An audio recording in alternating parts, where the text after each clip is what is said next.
네, 파워 시스템으로 오늘 시장 정리해 보겠습니다. 김석철 전문가 연결돼 있습니다. 안녕하십니까? 네, 안녕하세요. 네, 자 오늘 거래소는 장중 2050선도 돌파하는 강세 흐름이었었는데요. 반면에 이제 코스닥은 뭐 1% 후반으로 좀 급락세로 돌아섰습니다. 오늘 시장 어떻게 보셨습니까?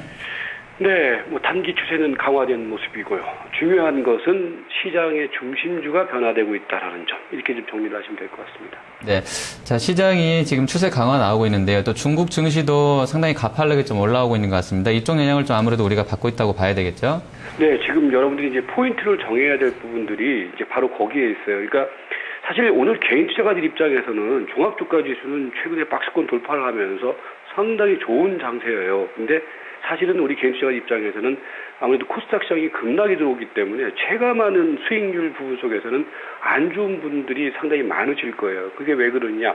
이 시장 중심주 변화 흐름에 빠르게 대처하느냐 그렇지 않느냐에 따라서 그 결과가 달라질 것으로 보이는데, 아무튼 지금 우리가 주목해야 될 부분들은요, 이번에 이제 종합주가지수가 김도재 전문가가 말씀드렸던 종합주가지수의 예측 부분은 일단은 박스권 상단 부분을 돌파를 했기 때문에 일단 틀렸습니다.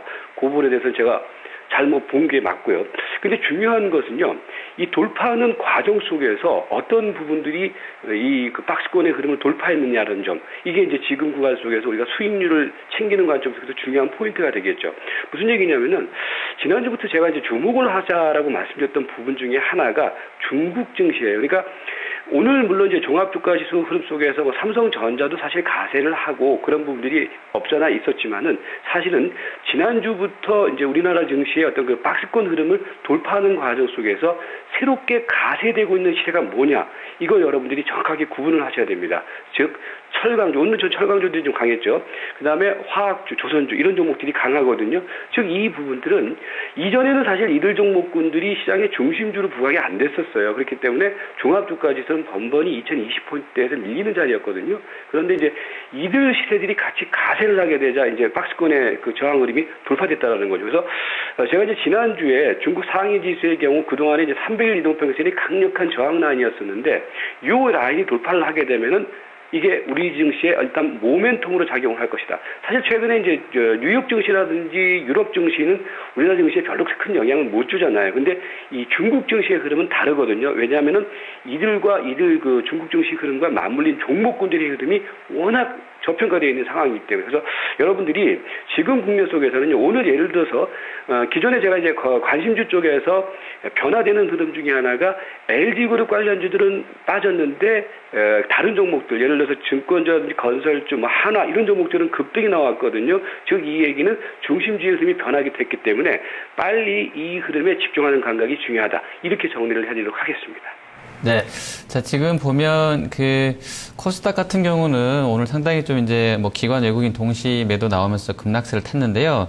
이 부분은 좀 어떻게 보십니까? 수급적인 어떤 구도가 조금 엇갈리게 지금 짜여져 있는 것 같은데요. 이렇게 보셔야 돼요. 뭐냐면은 그동안의 코스닥 시장의 흐름이 사실은 어떤 중심주 흐름이라기보다는 대안주 흐름으로 나타났었거든요. 무슨 얘기냐면은 이제 시장에서 우리가 시세 대응을 할 때 매일 보면은 자동차, 매일 보면은 그 다음에 IT, 그 다음에 코스닥 쪽에서도 매일 보면은 서울 반도체, 그 다음에 거래소 쪽에서 하이닉스, 이런 종목들만 가지고서 움직였단 말이에요.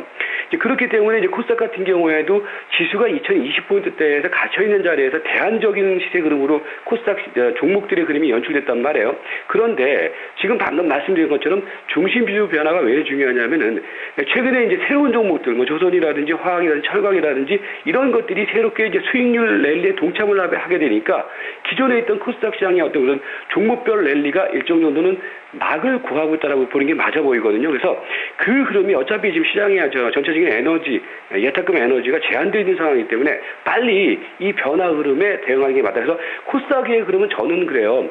530포인트 이상짜리는 계속해서 저는 부담스러운 자리라고 말씀드렸는데, 오늘 빠져서 우리가 그렇게 생각하는 것이 아니라 이제 새로운 시대가 부각되고 있는 자리이기 때문에 빨리 이 흐름에 동참하는 게 무엇보다 중요하다. 이런 관점으로 좀 정리를 하시면 될 것 같습니다. 네. 자, 그러면 관심주도 이제 오늘 이렇게 좀 강세를 보였던 쪽들로 일부 좀 바꿔서 들어가야 될까요? 지금은 절대적으로 그렇게 하셔야 됩니다. 그러니까 여러분들이 이 중심주 변화라는 것이 단기 관점으로 보시는 것이 아니라 이제 시장의 새로운 또 중심주 흐름으로 보시는 거거든요. 그렇게 한번 보시면은 크게 놓고 보면은 이제 산업재, 철강이라든지 화학이라든지 조선을 계속해서 보셔야 되는 거고 거기에 이제 뭡니까 최근에 보면은 부각되고 있는 부분들이 건설, 증권 이렇게 되는데 오늘도 보시면은요 여러분들에게 이제 한 가지 말씀드릴 부분들이 최근에 이제 우리 그 파워 시스템에서도 약간 중점을 뒀던 종목 중에 하나가 하나였잖아요. 근데 하나를 말씀드렸던 시점이 대체적으로 이제 어떤 시점이었냐면은 이게 바닥을 찍고 난 다음에 뭡니까 추세가 전환되는 시점에서 여러분들에게 집중적으로 주목을 하세요라는 말씀을 드린 바 있었죠. 결국은 이게 이제 제가 그런 말씀을 드렸을 거예요. 33에서 돌파하게 되면은 결국은 300에서까지 갑니다. 이게 갈 겁니다. 그러니까 여러분들이 이런 흐름에 이제 집중을 해야 되는데 그런 측면 속에서는 오늘 보면은 이제 포스코를 중심으로 하는 철강주 쪽에서도 포스코가 앞장서면서 그 뒤로 이제 현대제철 그다음에 이제 밑에서는 뭐가 올라가고 있습니까? 동국제광이 올라가고 있죠. 이런 것들은 계속 보셔야 돼요. 그러니까 앞으로는 계속 제가 말씀을 드릴 텐데 그렇게 보시고 그다음에 이제 오늘 조선주들이 약간 상대적으로 시세가 안 좋았죠. 이거 사셔야 되는 겁니다. 그러니까 조선주 같은 경우에도요. 지금 탑픽으로 좀 떠오르고 있는 부분들이 삼성중공업하고 한진중공업이에요. 그러니까 일단 1등은 삼성중공업이니까 오늘까지 삼성중공업이 잘 쉬었거든요. 여러분께서 이제 잘 보시면은 내일이라든지 모레 코스에서 이런 것들이 눌림목을 잘 보이고 나면은요. 그 다음에는 시세가 또 한 번 움직일 겁니다. 그러니까 지금 섹터는 정해놓고 이런 종목군들이 우리 바운더리 안에 들어올 때는 사야 된다. 그런 관점이니까 삼성중공업, 그 다음에 한진중공업 보셔야 되고 증권주라든지 건설주의 경우는 최근에 제가 핵심 세 종목 쪽으로 계속 앞서드리고 있죠. 증권주는 현대증권, 대우증권, 삼성증권, 건설주는 현대건설, GS건설, 대림산업이니까 그 세 개만 가지고서 그러니까 올라가면은 따라가지 말고 밑으로 들어오면 사고 이제 그런 관점이고요. 최근에 새롭게는 이제 동국제가 아까 말씀드렸던 것처럼 그다음에 화학주 쪽에서는요. 일단 탑픽은 지금은 대한유화예요. 그러니까 대한유화를 먼저 보시고 그 다음에 LG화학 이런 관점, 그 다음에 나머지는 이제 두산 인프라화 같은 종목들을 보시고 그 다음에 마지막으로 LG그룹 관련주 쪽에서는요. 일단 기존에 제가 이제 LG 이노텍을 중심주로 말씀드렸는데 이제 추세가 이탈됐어요. 그러니까 여기서 이탈됐다고 해서 따라가지는 말고요. 반등 시에는 이제는 그런 종목들은 물량을 주시고요. 그 대신에 지금 말씀드렸던 종목들 쪽으로 적극적으로 수평 이동하는 관점, 그 관점이 최근에 변화되고 있는 시세 변화에 능동적으로 대처하는 가장 중요한 포인트다. 이렇게 정리를 해드리도록 하겠습니다. 네, 알겠습니다. 오늘 말씀 잘 들었습니다. 네, 고맙습니다. 네, 파워 시스템 김석철 전문가였습니다.